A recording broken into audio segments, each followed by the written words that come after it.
வணக்கம். இன்றைக்கி நம்ம 2 திருக்குறளை பற்றி பார்ப்போம். முதலாவதாக குறள் எண் 597. சிதைவிடத்து ஒல்கார் உறவோர் புதையம்பிர் பட்டு பாடூன்றும் களிறு.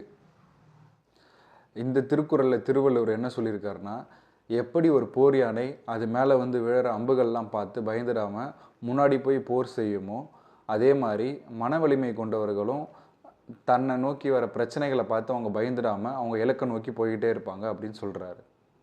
அடுத்து குறள் எண் 666. எண்ணிய எண்ணியாங்கெய்துப எண்ணியார் திண்ணியராக பெரிய. இந்த திருக்குறளில் திருவள்ளுவர் என்ன சொல்லியிருக்காருன்னா, நினச்சதை நினச்ச மாதிரி முடிப்பாங்க.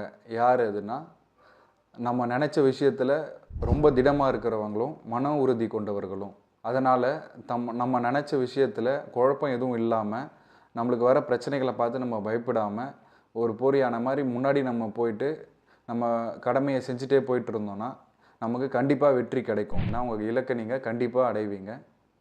நன்றி, வணக்கம்.